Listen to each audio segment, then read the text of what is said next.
Assalamualaikum warahmatullahi wabarakatuh.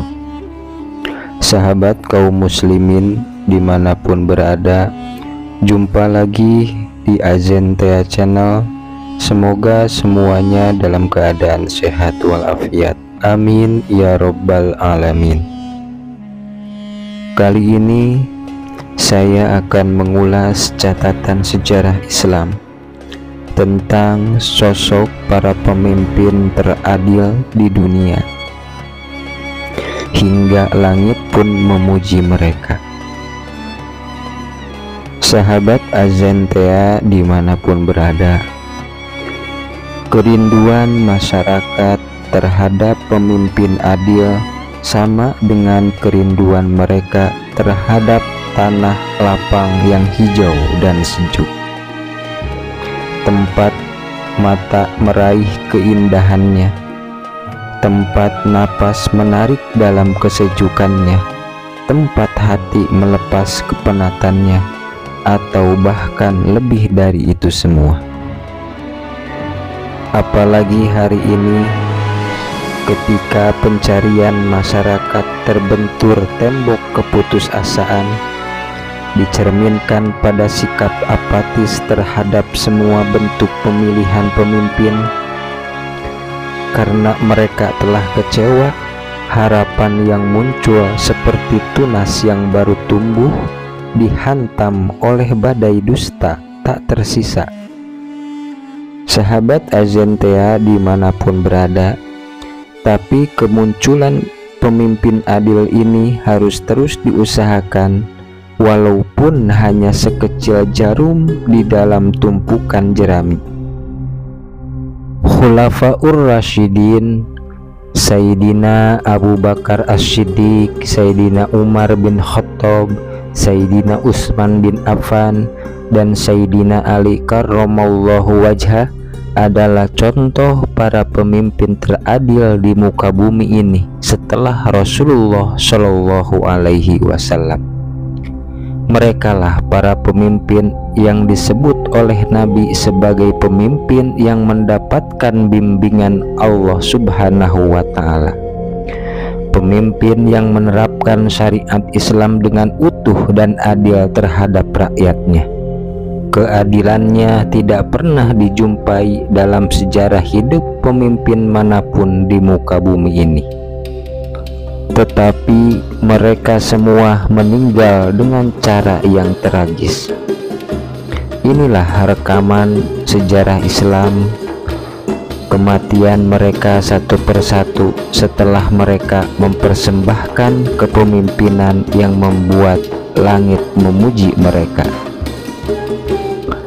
Sahabat Azentea dimanapun berada, yang pertama Abu Bakar As-Siddiq. Beliau meninggal karena sakit sebab diracun oleh orang Yahudi.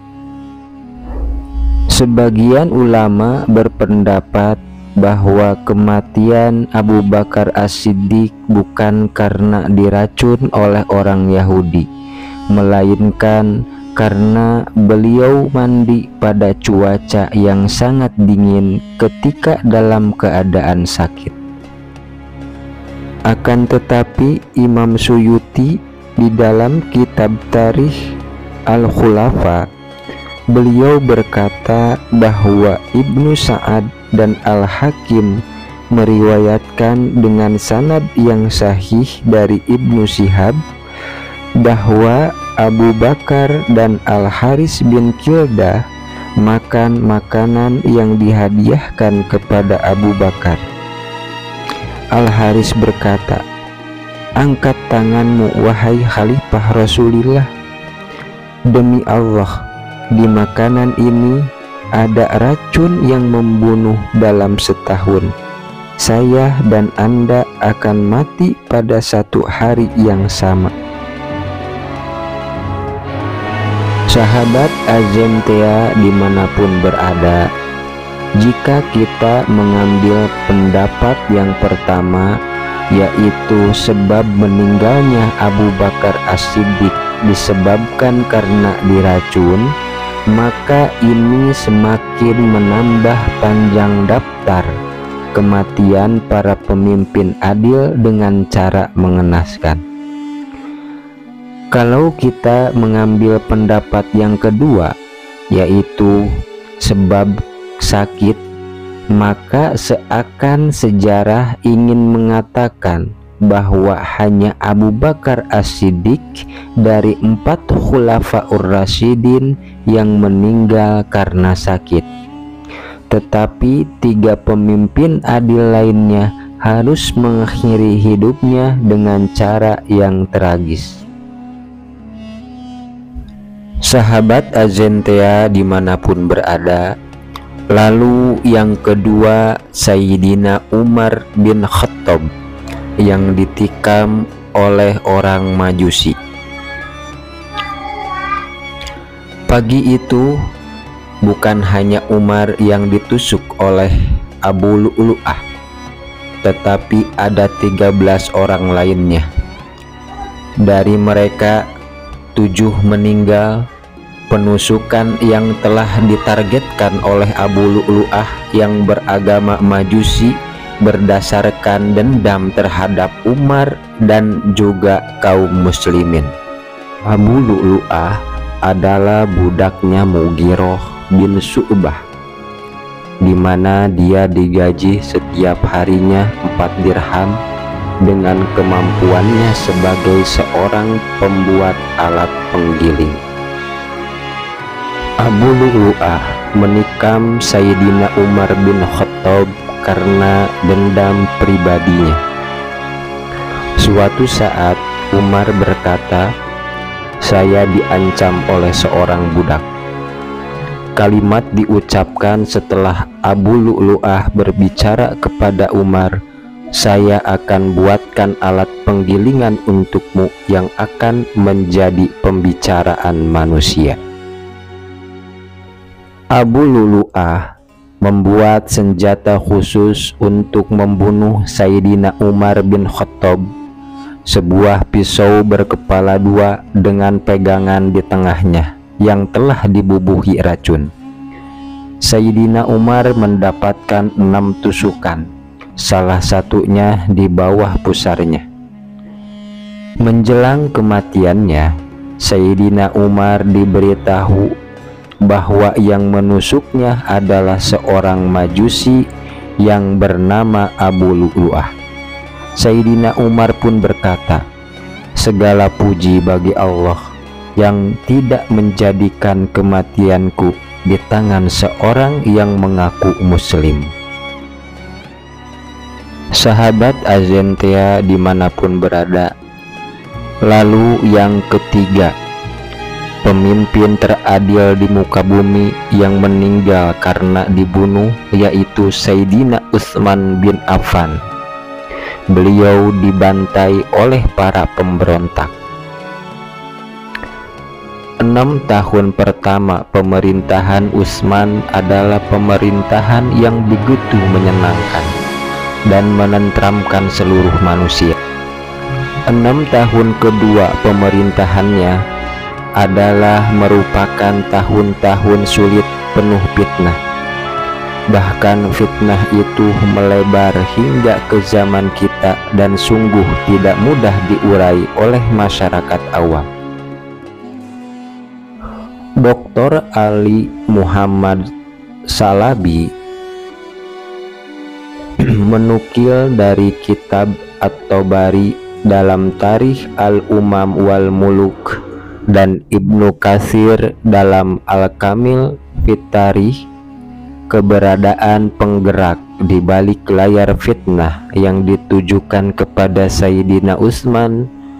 Orang itu adalah Abdullah bin Saba, seorang Yahudi dari Yaman yang berkeliling kota-kota Islam dari Hijaz, Basrah, Kufah, dan Syam untuk menyebarkan fitnah seputar Sayyidina Utsman. Tetapi dia gagal total hingga saat dia pergi ke Mesir. Di sanalah fitnah itu mendapatkan pendukungnya dan menyebarlah fitnah itu. Kelembutan Sayyidina Utsman membuat fitnah begitu mudah merajalela tanpa penghalang yang berarti. Berbagai tuduhan menggelinding liar di kota-kota utama muslimin saat itu, hingga para pemberontak itu pun menuju kota Madinah untuk menurunkan Utsman dari jabatannya. Ratusan orang berangkat ke Madinah dan mengepung rumah Sayyidina Utsman. Sekitar 40 hari Sayyidina Utsman dikepung, dimulai dari bulan Syawal tahun ke-35 Hijriah hingga air pun mereka halangi untuk masuk ke rumah Sayyidina Utsman. Berbagai upaya para sahabat dan anak-anak mereka untuk melindungi Sayyidina Utsman tidak berdaya di hadapan tidak kurang dari 600 orang itu. Hingga pada waktu asar di hari Jumat tanggal 8 Zulhijjah tahun 35 Hijriah, para pemberontak itu berhasil masuk ke dalam rumah Sayyidina Utsman melalui pintu lain. Kening Sayyidina Utsman ditusuk, bagian bawah telinganya ditusuk hingga masuk ke kerongkongan. Kemudian pedang diayunkan untuk menebas Sayyidina Utsman. Robohlah Sayyidina Utsman dan melompatlah Amr bin Hamak menindih dada Sayyidina Utsman dengan menghujamkan 9 tusukan. Sayyidina Utsman pun syahid, persis seperti yang pernah disampaikan oleh Rasulullah Shallallahu Alaihi Wasallam saat beliau masih hidup. Mushaf yang sedang dibacanya menjadi saksi bisu akan kebiadaban para pembunuh itu. Darah mengalir di atas surah Al-Baqarah yang sedang dibukanya. Tak cukup hanya membunuh Sayyidina Utsman, mereka pun merampok harta yang ada di rumah Sayyidina Utsman, perilaku yang sangat biadab. Para sahabat terkejut. Sayyidina Ali bin Abi Thalib pun marah hingga dia mendatangi kedua putranya Sayyidina Hasan dan menamparnya, juga Sayyidina Husain dan memukul dadanya. Bagaimana Amirul Mukminin bisa terbunuh padahal kalian menjaga pintunya? Sahabat Azentea dimanapun berada. Lalu Sayyidina Ali mendatangi rumah Sayyidina Utsman.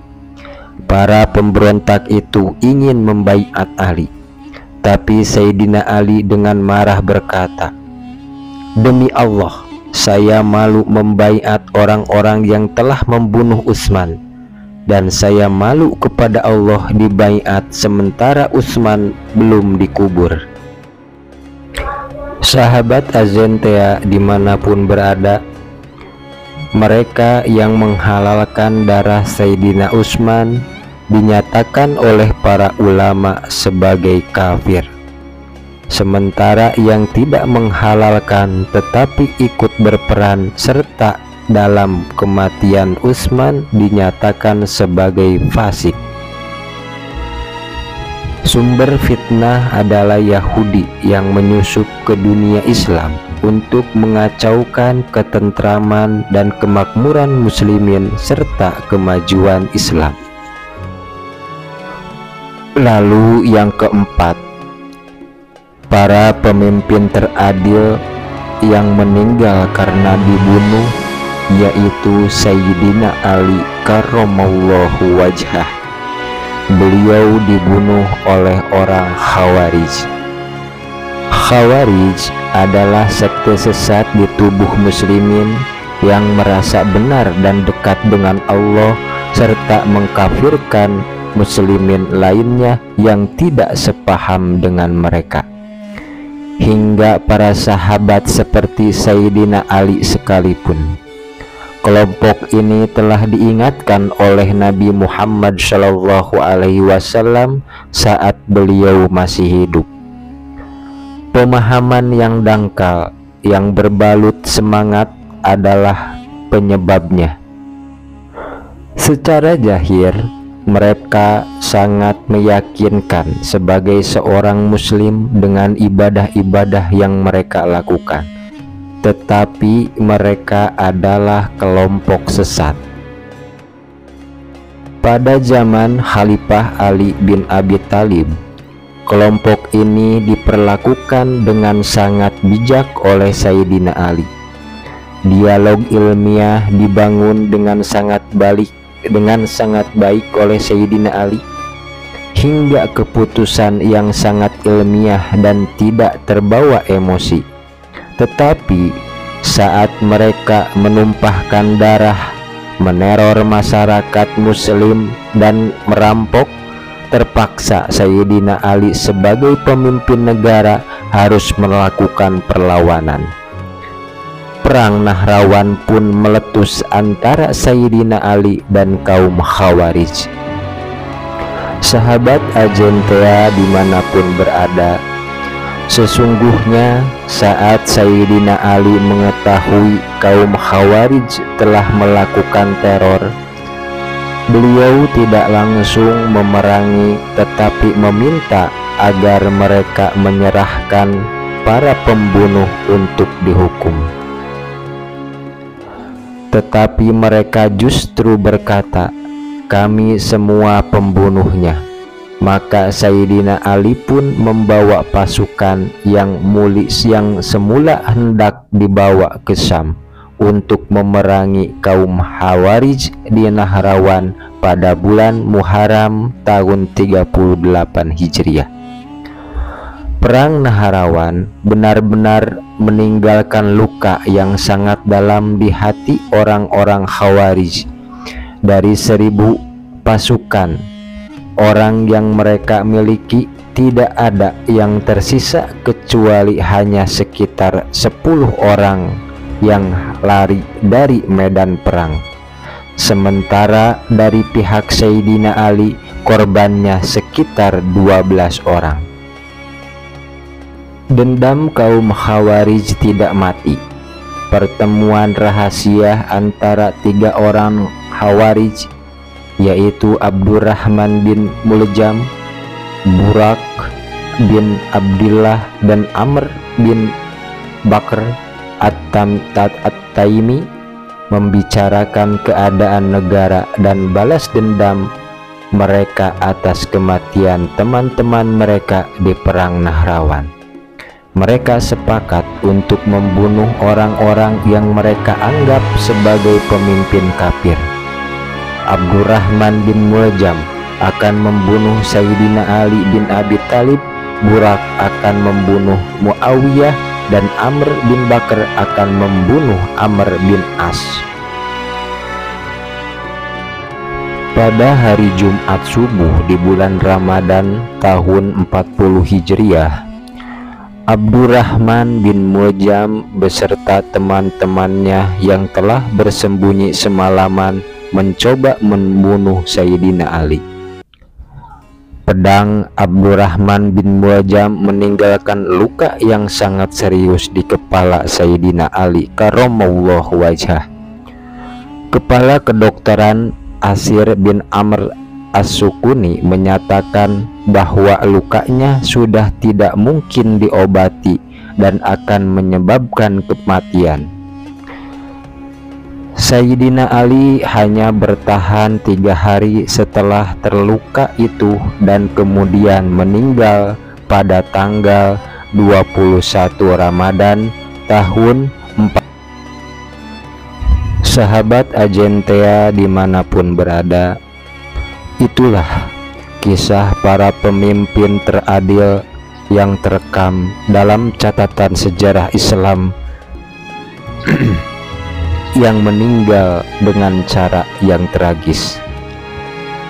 Sahabat Agentea dimanapun berada, selain keempat Khulafaur Rasyidin yang meninggal dengan cara yang tragis, begitu juga putra-putra Sayyidina Ali karramallahu wajhah meninggal dengan cara yang sama, dan juga Umar bin Abdul Aziz, meninggal diracun oleh lawan politiknya. Bahkan Rasulullah Shallallahu Alaihi Wasallam meninggal karena sakit sebab diracun oleh orang Yahudi.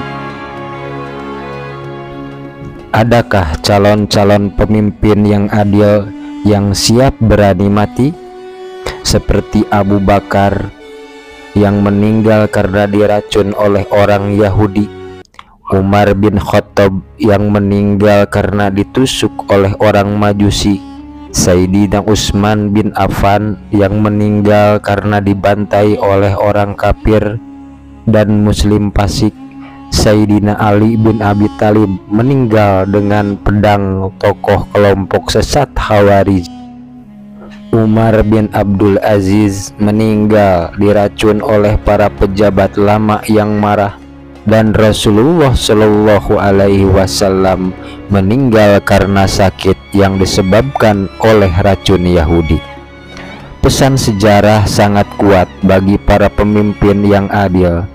Memang kematian tidak boleh diharapkan, ia akan datang pada saatnya tiba. Kematian adalah rahasia Allah, tetapi para pemimpin adil dalam sejarah Islam meninggal dengan cara yang tragis. Bahkan pimpinan mereka semua, Rasulullah Shallallahu Alaihi Wasallam, sang pemimpin agung pun meninggal dengan cara yang mirip. Pantas jika pemimpin adil dijanjikan Allah Subhanahu wa Ta'ala perlindungan di akhirat dan surga.